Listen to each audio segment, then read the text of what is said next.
In the heart of ancient Greece, where gods walked among mortals and destinies were woven by unseen hands, a young man named Lycomedes began a journey that would forever alter his understanding of faith and fate. His village, nestled at the foot of Mount Parnassus, was withering under a relentless drought. The earth cracked like ancient pottery, and the river, once a silver ribbon of life, had dwindled to a muddy scar. Desperate, the elders chose Lycomedes, known for his sharp mind and steady heart, to seek counsel from the most powerful voice in the Hellenic world, the Oracle of Delphi. The journey was arduous. He trekked across sun-scorched plains and navigated treacherous mountain passes, his hope a flickering candle against the winds of despair. The tales of the Oracle were his only fuel, stories of kings and heroes who had received cryptic prophecies that shaped empires and won wars.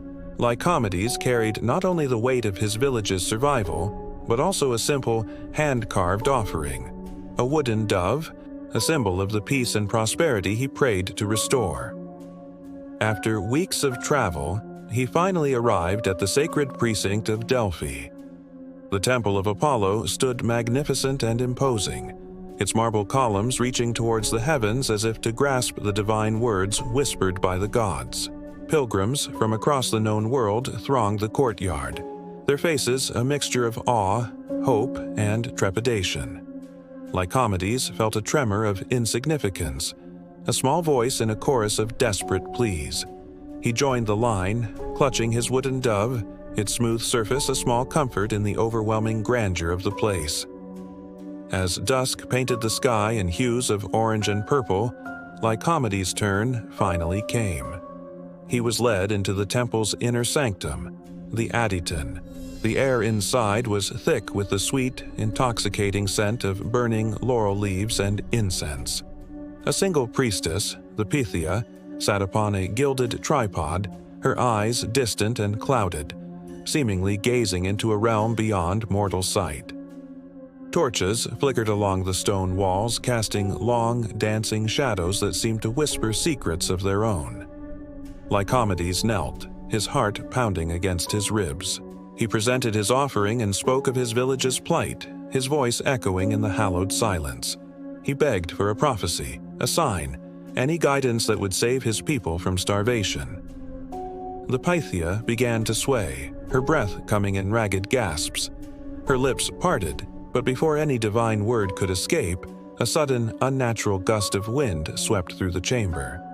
One by one, the torches sputtered and died, plunging the sacred space into absolute, suffocating darkness. A collective gasp echoed from the priests and acolytes outside the chamber. Silence followed, thick and heavy. Lycomedes' eyes struggled to adjust, but there was nothing to see. The fragrant smoke was now a choking cloud. Fear, cold and sharp, pierced through his reverence. This was not part of any ritual he had ever heard of. The divine presence he had felt moments before was replaced by something else, something ancient and hungry. Then, a voice cut through the blackness. It was not the ethereal, disconnected voice of the Pythia. This voice was raspy, guttural, and filled with a chilling malevolence that seemed to crawl along his skin.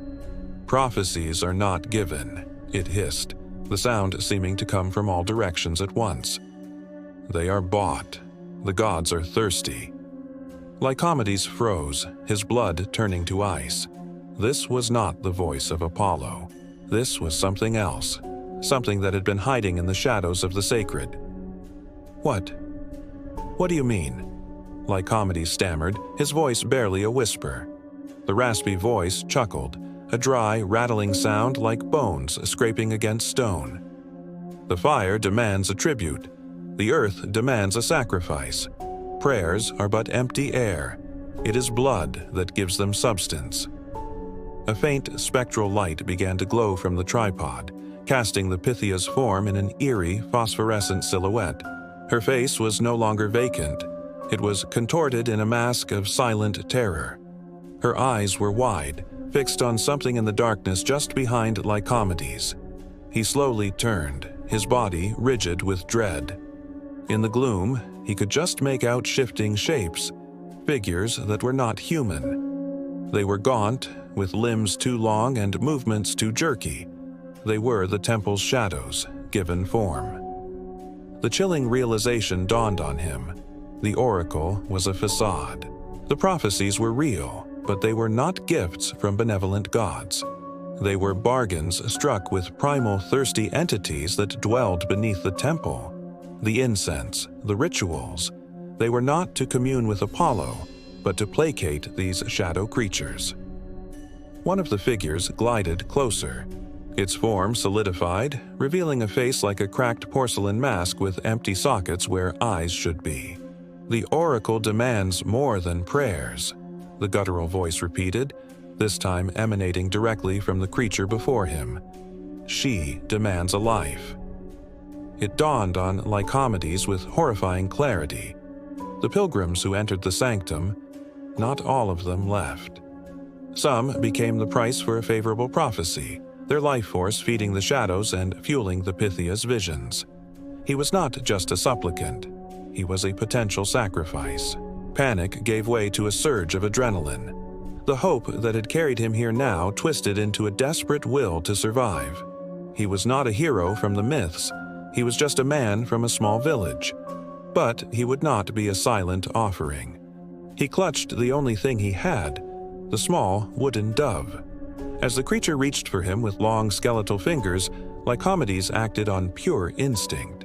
He lunged, not at the creature, but towards the faint outline of the exit he remembered from before the darkness fell. He scrambled through the pitch-black corridor, the sounds of hissing and scraping echoing behind him. He burst out of the inner sanctum and into the main hall, where startled priests were fumbling to relight the torches. They stared at him, their faces pale with shock and fury. He had broken the sacred protocol. He had seen what no outsider was ever meant to see. He didn't stop. He sprinted past them, out of the temple and into the cool night air. Lycomedes ran without looking back, the magnificent temple of Delphi now a monument of terror in his mind. He did not have his prophecy. The wooden dove was lost in the darkness. He had failed his village. Or had he? He had discovered a truth far more valuable than any cryptic verse. He had learned that blind faith could lead one to a sacrificial altar, and that sometimes the greatest wisdom is not found in the words of gods, but in the courage to question them. He returned to his village not with a divine solution, but with a new kind of strength.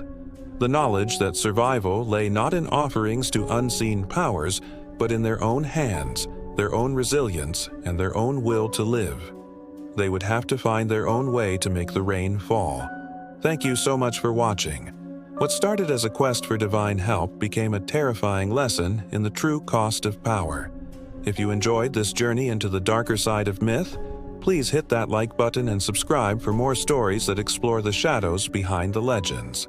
Let me know in the comments what you think the village did next. Until next time, stay curious.